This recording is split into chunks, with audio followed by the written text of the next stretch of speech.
Is it up? Yeah, okay, thank you. Thanks, everybody. I'd like to call the meeting to order now.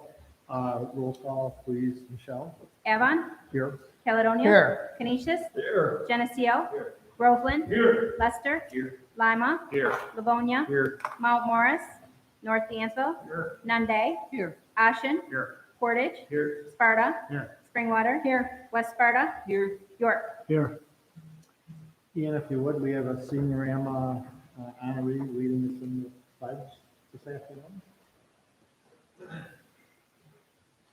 Today we're recognizing, because we put it in a larger format as we do every year, one of the seniors who is an honoree for the senior AMA for 2020.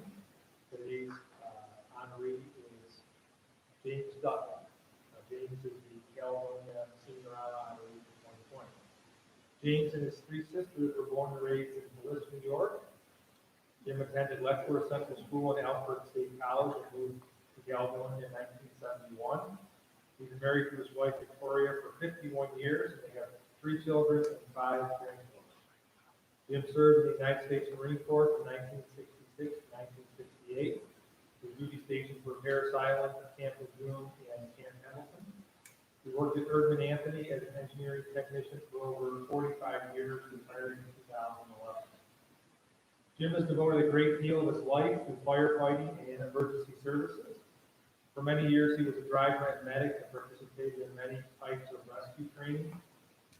He joined the Caledonia Fire Department in 1974 and continues as an active firefighter, driver, and pump operator. I'm told that Victoria almost was a stand-in today for him because he did respond to a call today. He has served as Secretary-Treasurer of the Department for 20 years. He served on numerous committees, including Insurance, Recreation, Benevolence, and Bingo committees, and has been the Chairman of the Caledonia Joint Fire District since 2004. Recently, the Caledonia Fire Chief nominated Jim for the Meritorious Fire Service Award for over 30 to 50 years of service to the department. Besides the fire department, Jim's major interest is in building things. He studied construction technology at Alabama State and has put that to good use. With the help of family and friends, Jim was able to build his house and a house for his mother. When the fire department built J.W. Jones Hall in the 1970s, Jim was responsible to oversee the construction, financing, and initial operations, securing the mortgage and the all-important liquor license. Jim and his wife are members of the parish of St. Martin de Porres, and he has served as lector and Eucharistic minister. He is a charter member of the Father William Devereaux Council, Knights of Columbus, and a past officer of the Caledonia Lumber Lions Club.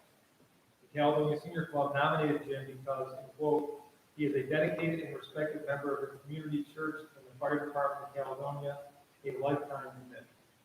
Now, Caledonia is pleased to honor Jim today for all his civic contributions. Jim, would you please come up here and lead the Pledge of Allegiance?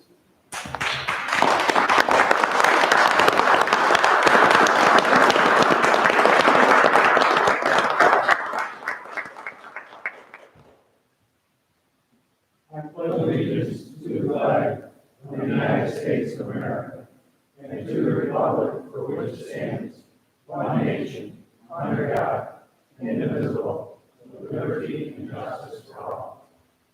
Before you leave, we've got the certificate of recognition on behalf of the Board of Supervisors and the Office of Aging for you as a senior citizen of the year 2020 for the town of Caledonia.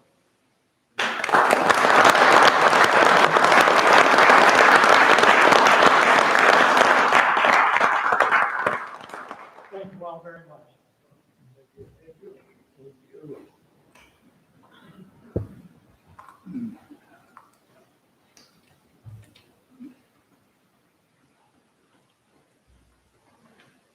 Today's Board of Supervisors meeting will be live streamed on the county's YouTube channel, official Livingston County, New York.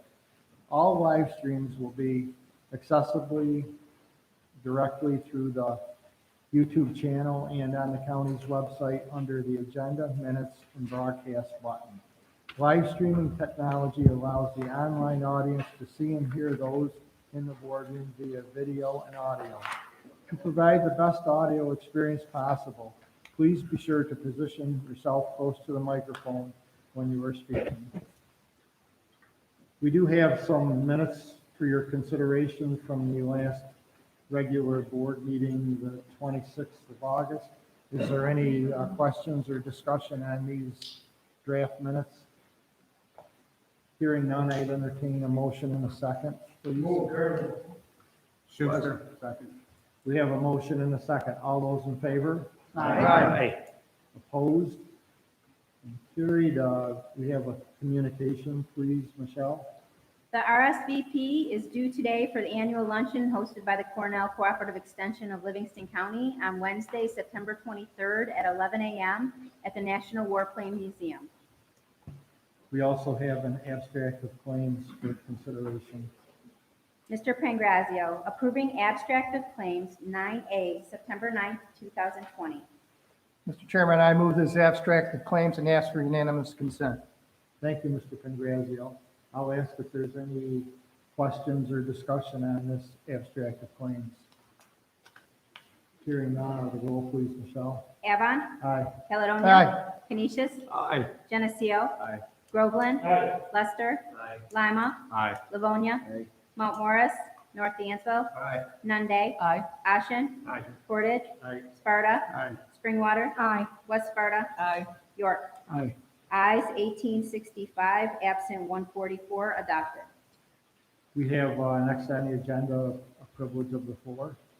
Mr. Chairman, I request privileges of the floor for conflict defender Hayden Dad. Thank you, Mr. Deming.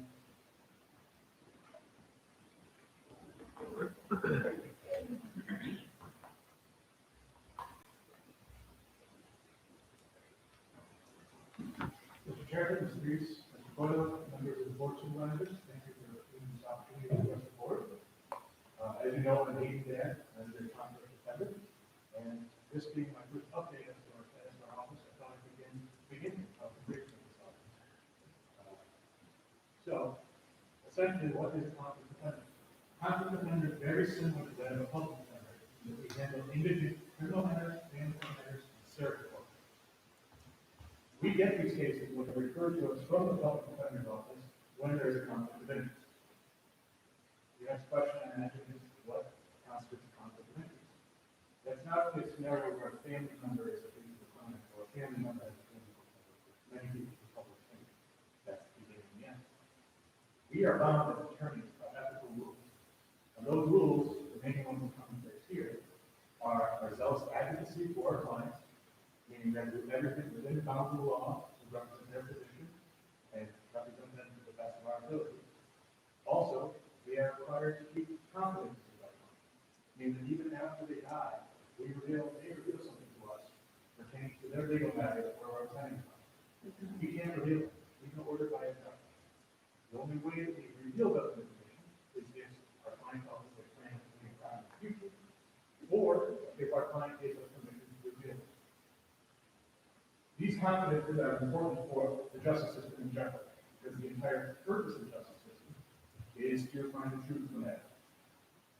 And it's important that if a client knows that anything that they discuss with me about their case would stay right here, they're more inclined to give me the truth of the matter. And I'm able to do my job as a better to advise them of their best outcome in the case. So, similar, a basic concept. Two individuals rather than. All right? Individual one, I put in there, it's very bad here. Has a lengthy criminal history, has been in and out of the system for a long time. Individual B is just a lookout, has no criminal history, no contact with the law. These two individuals could be charged with the same crime, robbing my bank, but based on their actions and their lengthy criminal history, there may be culpability issues. So, prosecution, they want to talk to individual B about becoming a witness against individual A. Thus, they would be two separate attorneys because there are two different interests going forward. That's a very basic criminal rule. As far as family law, same type of aspect. We have two individuals, they get together, hypothetically, they have a child out of that relationship goes south, they each have their own interests in raising that child, and each are entitled to their own attorney arguing together on their behalf. Now, these conflicts continue with these efforts. Obviously, the public defender's office has a conflict, and in my office. In a lot of these cases, witnesses or victims often go in the same circle as the accused. So sometimes someone may be a victim at one time, yet a defendant at another time. This is where it gets tricky, because if I had represented an individual A and had learned that they have a habitual drug problem, and they end up being a victim, where I'm now representing individual B, I have that inside information, that confidential information. So I have to zealously advocate for individual B, yet at the same time, I'm bound by the confidences of what I learned about individual A. So I cannot ethically go and cross-examine victim A, even though it looks really good for my current client B, to bring up their drug charge. That would be a violation of our ethical rules. And again, that goes back to the basis of our ethical rules, is that we want our clients to be truthful with us, so that we can work out and seek the truth, which is the entire purpose of this. Now, if a conflict does arise, what happens at that point? We have an assigned counsel panel here in Livingston County. Those are private attorneys that have filled out applications that will be vetted by my office to handle particular types of crimes and family court matters. There's a statutory rate. Those attorneys get paid by the state. $60 an hour for misdemeanor cases, $75 an hour for felony and or family court. They submit a voucher to my office. I review it for any errors, and then they finally submit it to the judge for the case, and they determine if those hours match up with what they would be with actually spent on the outcome of that crime. So what that pays into my office? All cases that are referred to the public defender's office, where they have a conflict of interest. All cases from the Grove Correctional Facility, and all individual cases. The public defender's office does not have an attorney assigned to appeals. That all comes through my office. Back in late 2016, I was hired in this position. We took over from Geneseo Valley Legal Aid. Our first duties were to organize these boxes and get them set up for records so that everything could be set up. After that, I was tasked with rewriting our assigned counsel plan and program, which I modeled after Ontario County, because they were involved in a lawsuit against the state, which was approaching settlement, which I think that would be essentially the standard for what they'll be looking for in the future, I hope. After that, I started putting them in my staff. We started taking cases on February 6, 2017. At the time, we were a small department of 5 individuals. That was myself. I was handling all felony matters in the county that came to our office, rule violations, and criminal cases that arise in the county village district. Heidi Feinberg is our full-time family court assistant. She handled all family court matters at that time, neglect, custody petitions, termination of parental rights, essentially parental defense and family court. Scott Woodard was a part-time attorney that handled a vast majority of the courts. Like I said, I handled Geneseo, and a few courts were assigned to Heidi as well. Melissa Wells-Spicer was a part-time family court attorney, handled all criminal deals. And Leah Merriman is our confidential secretary / paralegal / only support staff / amazing individual. Now, what do we look like in 2020? So you can see our staff has gotten bigger. During that time, like I mentioned, there was a settlement with counties and the state. It created the Office of Indigent Legal Services, and that provided funding from state money in order to expand our office. With that money also came conditions and case caps for the number of cases we could handle a year. So to become compliant with that, in order to ensure that we get the state money, we had to expand.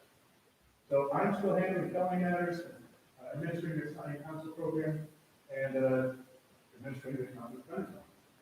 Althea Merriman, still our paralegal, still our only support staff, which is a past, even though our office has expanded quite a bit, and there's a lot more people there. Heidi Feinberg, as I indicated before, she has up to 19 years of experience. She's a graduate from SUNY Albany Law School. She is a zealous advocate for family court people and does a tremendous job. Scott Woodard has started taking felonies from our office. Again, we need someone with relief so I can do some more administrative jobs. He's very capable and competent attorney that's doing a good job. Brad King has been practicing for 12 years.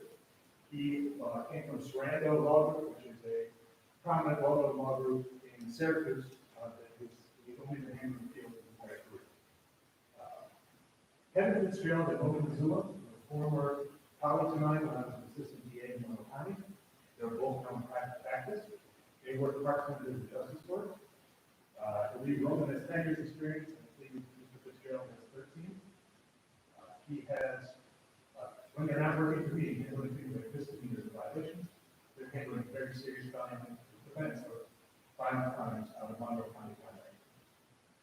And Gregory Leatherstitch is actually a brand new hire. He doesn't actually start on Monday, but I want to include in the office if you don't take it. Greg has 3 years of experience and he's a graduate of Florida Coastal Law. So essentially, this is our office. We are a small county. I wanted to invite all of them to be here to meet you today, but with COVID, I didn't want to increase the foot traffic here in the building. We may be a young office and we may be full of younger people, but I did the math here this morning, and combined we have up to 80 years of legal experience shared amongst all of us. Other than that, this is our information. I'm still opposed to trying to bring in the basement to garden level. But we're very happy with where we are. So if there's any questions. Okay. Thank you very much. Thank you. Thank you. And on behalf of my staff and myself, thank you for giving us the opportunity to serve in this town.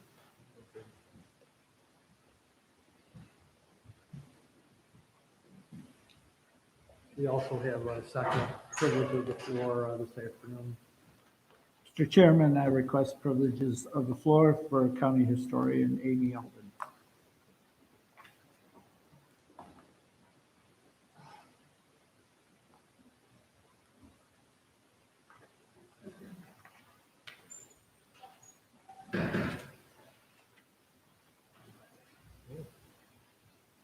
Good afternoon, everybody. Thank you for having me today. It's always a pleasure and a privilege to be here and to give you updates. It's been a whole year and a lot has happened during this sort of crazy and chaotic time. History is happening faster than I can really keep up with it these days. Our beautiful office is over on Murray Hill. I think most of you have either been there or been by it. I encourage everybody to stop by. We are reopened now to the public. And I wanted to give a shout out to Central Services, that little overhang over my door. I've been complaining about this several years with the snow falling on it. And I was so worried it was going to fall over. Well, this year they rebuilt this summer they rebuilt it for me and going to trim around the building and fix some foundation issues. So the house built in 1936 will stand for many more years, I hope. I'm sure. Okay, so what's new? Well, I'm a grandmother again, number 2. That's new in my world. This is my grandson born in New York City during the height of the COVID chaos in New York. His mother and family are all happy and healthy. A bouncing baby boy came out at nearly 10 pounds. I have not yet been able to hold him, so my heart aches, and I brought him here today to cheer me up. And oh, he's so So today I'm going to talk a little bit about the reopening of our office, our research room, some new tours that we had, what we've been doing to document the COVID-19 project, a brand new video that's done, yay, as of yesterday, and expansion of our website, and of course, the consuming bicentennial planning. The research room. This has been a very busy summer. People are home and thinking about all kinds of things. And my deputy was furloughed for the summer, so the day after she was furloughed, I got multiple calls. And I did not call her back in, but it's been a really busy summer. Lots of requests for genealogy, lots of requests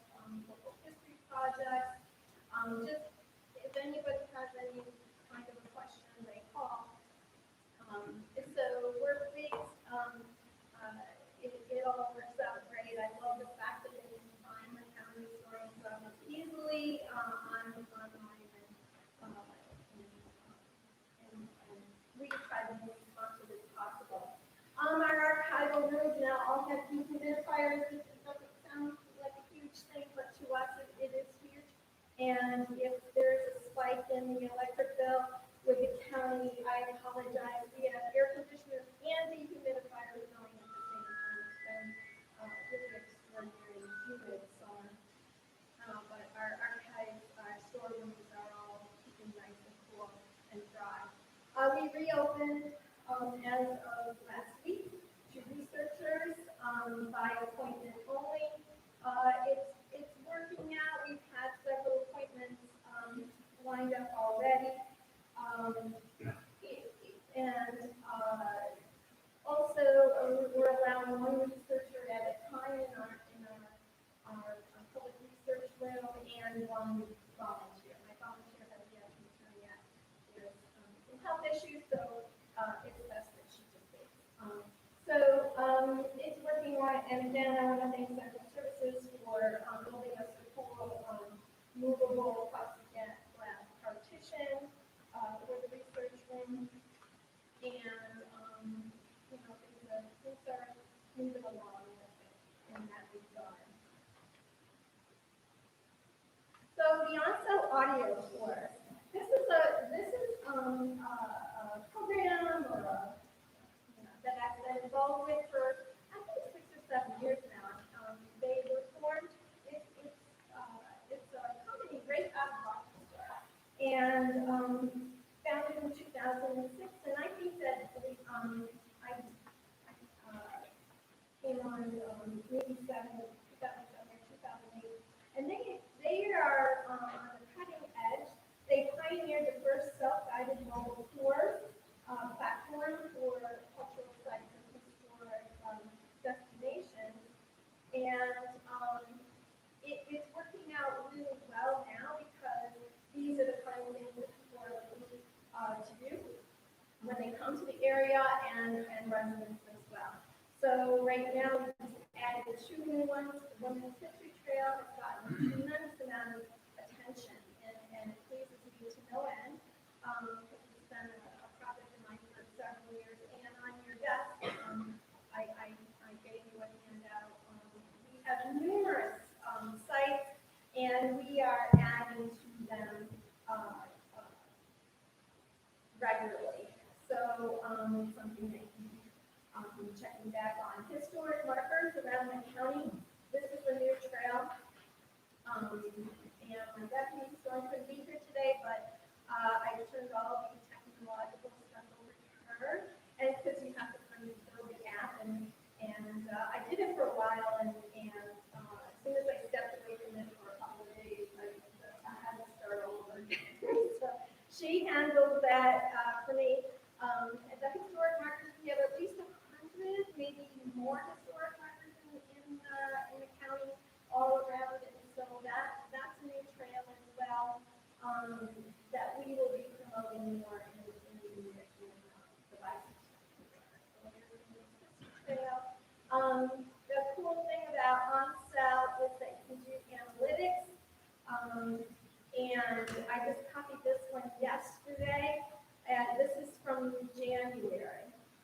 And you can see our new visitors are up 73%, and that's mostly because of the Women's History Trail that was launched in March and then promoted again just recently. So we have 2,600 unique visitors.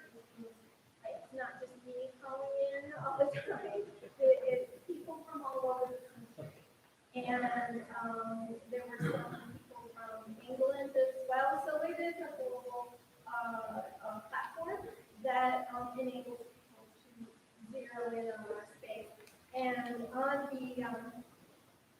the site itself, we have our, let me just go back 1 second. Our unique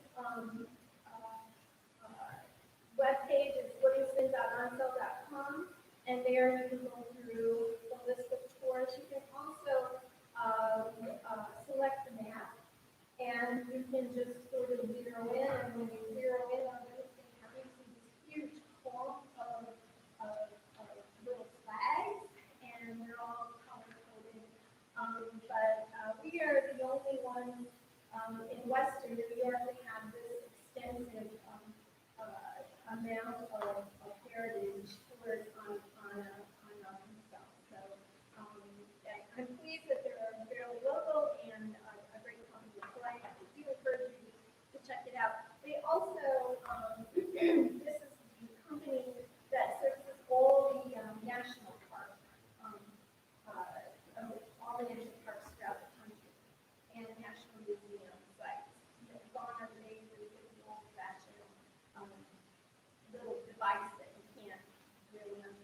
very well. Now everybody just tunes in on their phone. So the COVID documentation project, I'm sparing you that horrible animated COVID image that you see everywhere. I think it's so creepy.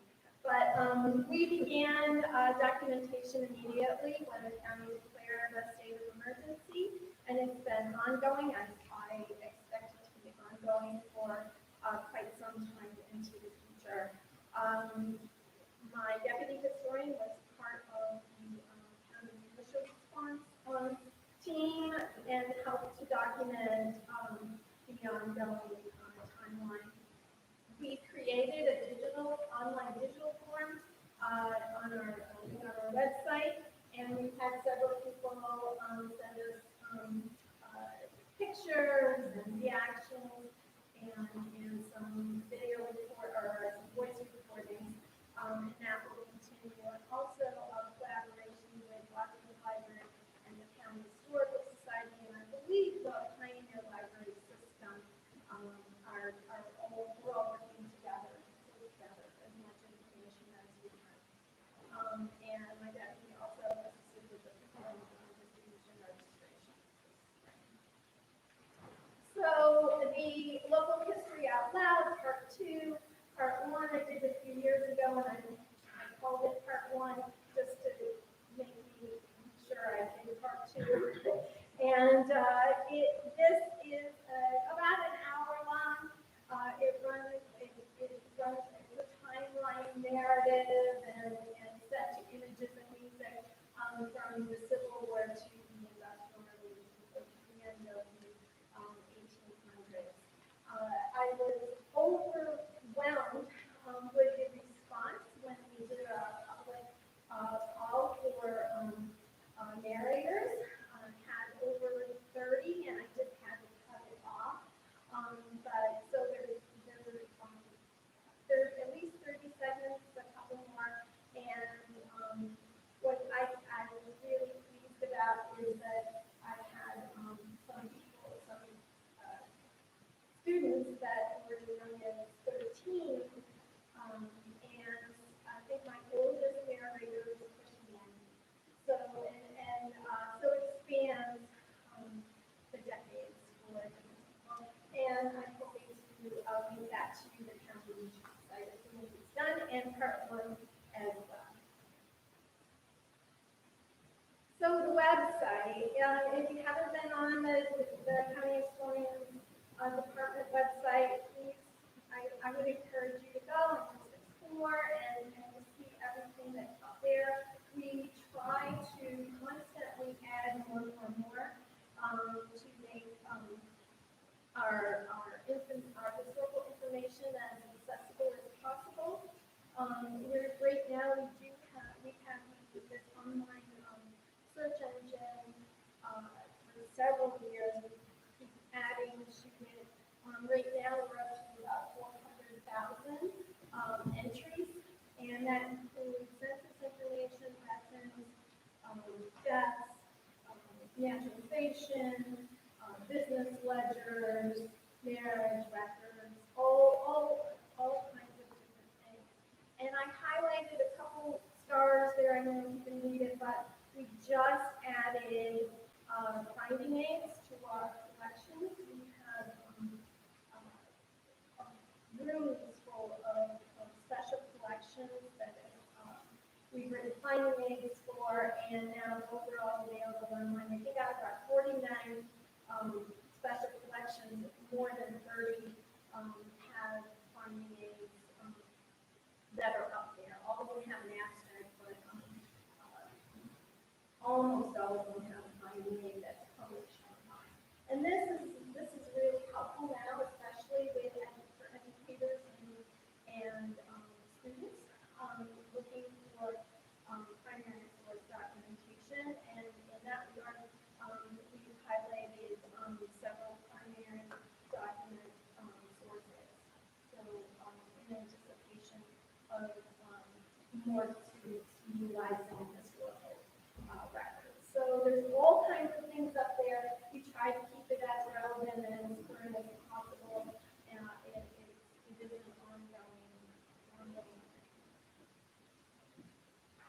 So down to the bicentennial, oh my gosh, it's almost here. Just a week or so ago, I launched a project that will do call out submissions for women's biographical review. And this will be a compilation of women's histories and biographies from women from all walks of life. And since I came to the county, started up in 1997, I started collecting information on various aspects of women's history, filling the huge gaps in our history. So we've already had several submissions, and I anticipate we'll have several more. So please take a look at that, and if you have any questions or if you would like to nominate somebody or yourself, please do. Please do. We're interested in women in all roles. So attendance schedule. This has been sort of difficult because I had the bicentennial year in my brain all imagined in the last couple of years, and then in the last few months, I had to kind of start from scratch. So our official date, and somebody just asked me that a few minutes ago, it is the anniversary date is February 23rd. And I'm hoping that we can have our, that can be in conjunction, with our Board of Supervisors meeting that day, and all kinds of special things can happen during that time. To be determined. But I want to make it as special as possible. It is a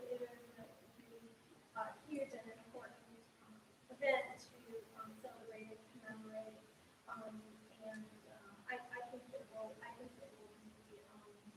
a great opportunity to highlight our important history. And then throughout the year, I've designated an event that I know my office can handle. I'm hoping that others will piggyback and have their own types of bicentennial celebrations or commemoration. But during the course of the year, there'll be, at least from my office, 3 historical marker dedications. One for the courthouse, one for the Burn Hill, and one for the County Line Courthouse Cemetery.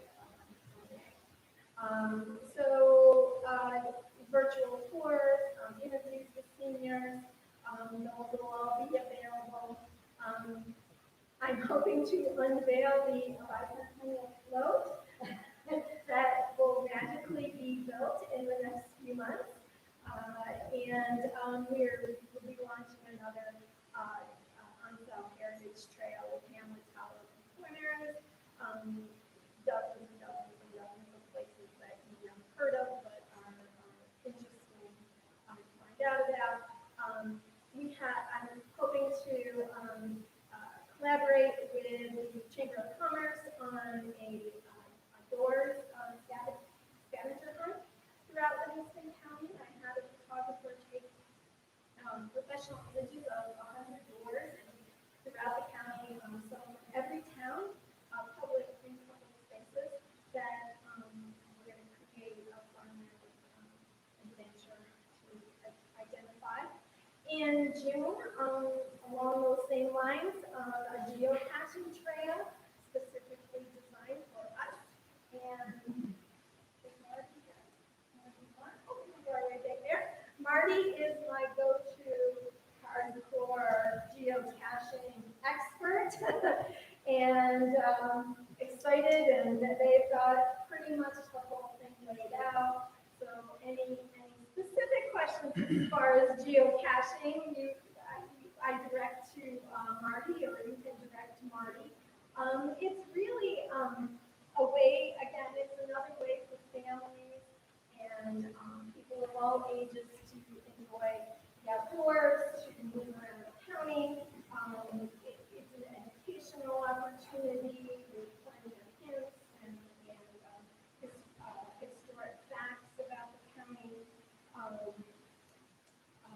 they call it the geocaching site of the world's largest treasure hunt. So there will be no real gold coins, but we are looking to there'll be some metals. Did I get that all right, Ren? Yep. Okay. Based on, and the places that we're going to, we've got Cooperstown, Cooper County, and we have Pine Tree Road, we want to be able to earn that point, and it's all historical areas around the county, and then identified by Dean Alden, and I think I surprised you a little bit with how many IRU you are because of the geocaching that I've done. So that's the background of it, and I know, like you said, people all ages, and know kids that aren't even in school yet to do it, people that are inside and years old. It's something fun they do, so we'll attract people to come from other areas. I know we have people come here that are usually from Buffalo, Syracuse, Canada. I do know some visitors who a couple years ago from Pittsburgh. A big catch, you know, something they wanted to have, we really appreciate. So just to be just a historical evaluation. Thank you. And then on into the summer, more historic markers. I'm hoping that if we can, in conjunction with the carnival that the CNR has hosted every year, it's the Columbus one, at Murray Hill, that we can host an event, a Murray Hill Day event in conjunction with that, with lots going on up at Murray Hill. Such a gorgeous place to be and celebrate. And then come fall, thinking about a time capsule. Already given all the times that we're in right now, and unique things that are being created, such as, you know, Livingston County masks, all kinds of things would have to be considered, and that's always a fun event for everybody. The Geneseo Valley Conservancy has agreed to participate in a tree planting around the county. We're looking at 200 trees planted in every town and on county property of varying sizes. So that'll be another interactive event for people. November will be a tribute to our veterans of all wars, and then December will be the wrap-up celebration. So if we don't know what it's going to be like in 2021, I expect that large social gatherings will still be difficult to do, but in some regards we'll play it by ear, but otherwise we'll just have to get as creative as possible. Thank you. Any questions? No, thank you. Thank you.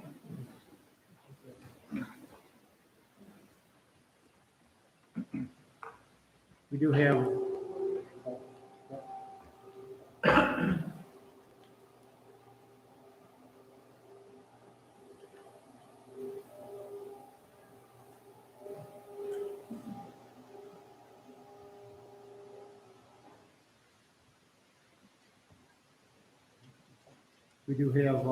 one resolution that's going to be from the committee of the whole. Appointing Commissioner of Elections, Rebecca Schroeder. I'll ask if there's any questions or discussion on this resolution. Hearing none, I look for a motion and a second. Move Schuster. Second, Davis. We have a motion and a second. All those in favor? Aye. Opposed? None carried. Roll please, Michelle. Avon. Aye. Caledonia. Aye. Canisius. Aye. Geneseo. Aye. Groveland. Aye. Lester. Aye. Lima. Aye. Livonia. Aye. Mount Morris. North Dansville. Aye. Nunde. Aye. Ashen. Aye. Portage. Aye. Sparta. Aye. Springwater. West Sparta. Aye. York. Aye.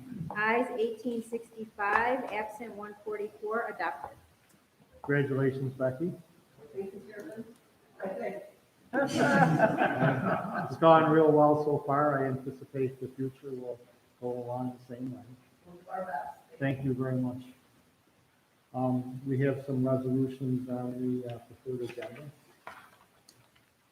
Proclaiming September 2020 National Preparedness Month, and the theme is Disasters Don't Wait, Make Your Plan Today. Proclaiming September 2020 as National Suicide Prevention Month in Livingston County. Appointing Livingston County Veteran Services Director as the Veterans Indigent Burial Designee for Livingston County. Appointing member to the Livingston County Traffic Safety Board, Jason Wolfinger. Appointing member to the Livingston County Water and Sewer Authority Board, David Panero. I'll ask at this time if there's any discussions on these resolutions on the preferred agenda. Hearing none, I'd look for a motion and a second to move these. Motion and a second. All those in favor? Aye. Opposed? None carried. Roll on these, please, Michelle. Avon, Aye. Caledonia. Aye. Canisius. Aye. Geneseo. Groveland. Aye. Lester. Lima. Aye. Livonia. Mount Morris. North Dansville. Aye. Nunde. Aye. Ashen. Portage. Aye. Sparta. Aye. Springwater. West Sparta. Aye. York. Aye. Ayes 1865, absent 144, adopted. Now we have some resolutions that are going to require a separate roll call vote. Mrs. Walker, authorizing the chairman of the Livingston County Board of Supervisors to sign the following contract for the Livingston County Center for Nursing and Rehabilitation, Worldwide Travel Staffing Limited. Mr. Chairman, I move this resolution and ask for unanimous consent. Thank you, Mrs. Walker. I'll ask at this time if there's any questions or discussion on this resolution. Hearing none, the roll please, Michelle. Avon. Aye. Caledonia. Aye. Canisius. Aye. Geneseo. Groveland. Aye. Lester. Lima. Aye. Livonia. Mount Morris. North Dansville. Aye. Nunde. Aye. Ashen. Aye. Portage. Aye. Sparta.